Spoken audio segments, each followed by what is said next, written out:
July 16th, 1945. At the Alamogordo bombing and gunnery range, deep in the New Mexican desert, Manhattan Project scientists prepare for their final test.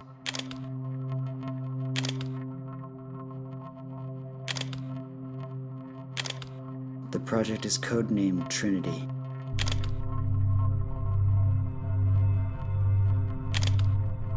At 5:29 a.m., the plutonium device detonates with over 15 kilotons of force. And the atomic age begins.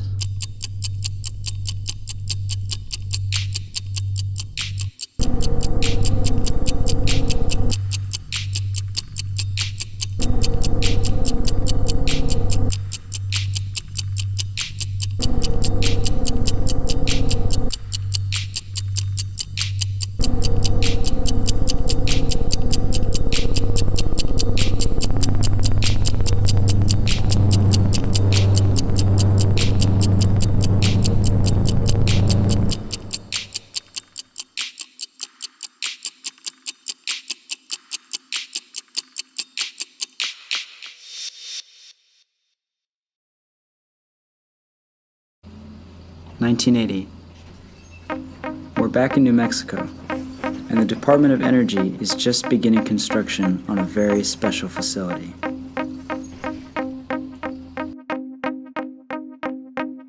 "135 miles from the site of the Trinity test, Congress has just authorized the creation of the Waste Isolation Pilot Plant, or WIPP. Over the next 4 decades, this unique depository will come to hold 4.9 tons of plutonium waste, the same element exploited 35 years before at Alamogordo.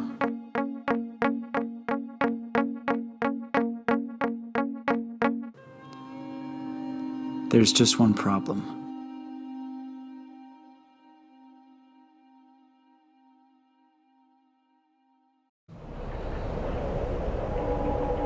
The problem is time.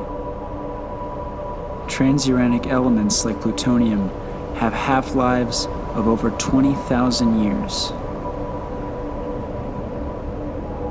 The waste stored at the WIPP will remain deadly for longer than most of us can imagine. Civilization only began 5,000 years ago in Mesopotamia. Think how much has changed since then. War, disease, instability, innovation, conquest, disaster, evolution. So what does the future hold? And how could we possibly plan for it?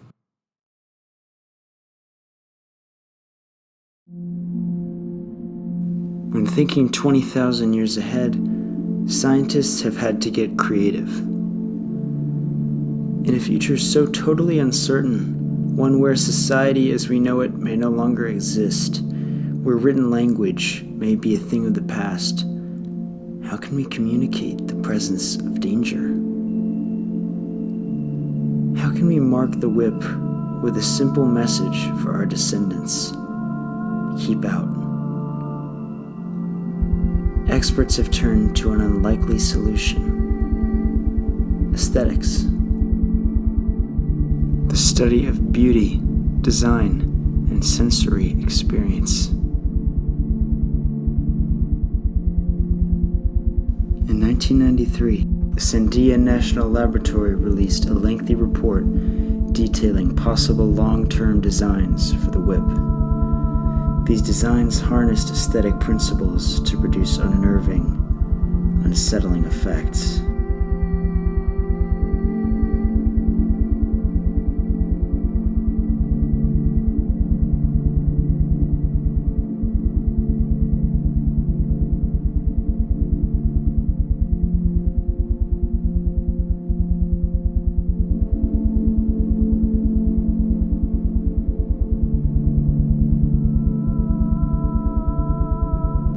can they stand the test of time?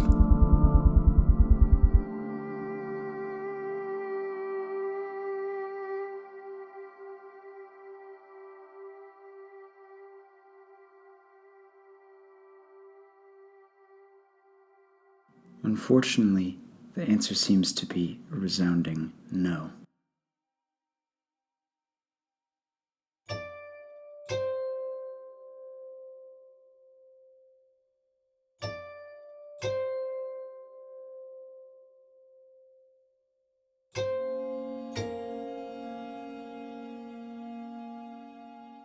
There are three main reasons for this. Number one, uncertain forces. There's no way of telling what the future will bring, and no way of guaranteeing the proposed designs would even last 20,000 years. Centuries of weathering, climate change, natural disasters could wipe away our hard work and leave the WIPP a blank spot in the desert. That's not even considering other forces: social, economic, political. Suppose war or upheaval one day dethrones the US government, and the new ruling parties have no knowledge of or concern for the WIPP. Maybe a future refugee crisis forces unwitting migrants onto the WIPP site. Maybe 100 years from now we'll be strip mining the earth for a resource we don't even know exists yet, and a few concrete spikes won't be enough to stop us.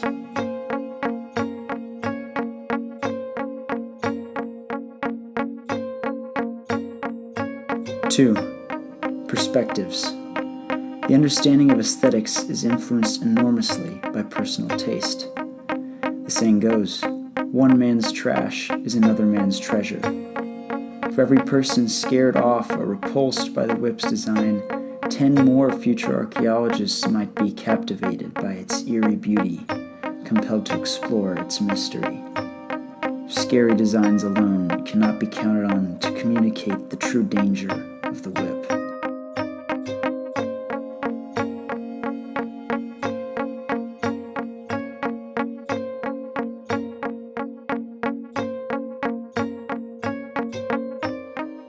Three, shifting cultures.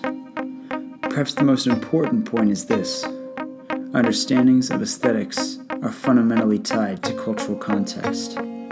Think about it. Styles, beauty standards, what's considered classical or in vogue, all change with culture. Consider Stonehenge or the Moai of Easter Island. We can admire their aesthetics today, but the cultural context of their purpose is lost to us. Who's to say the WIPP would fare any better?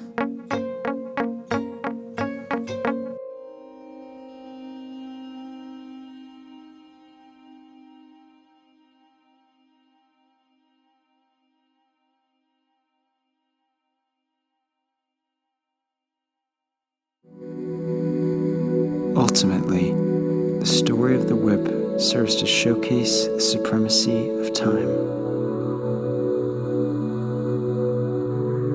Time is the ultimate force, and it brings with it unavoidable, unpredictable, and unfathomable change.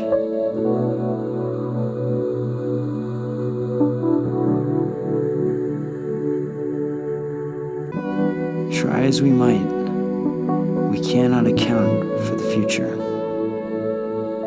But try we do, and try we must, as we have since the beginning, futile though our efforts may be.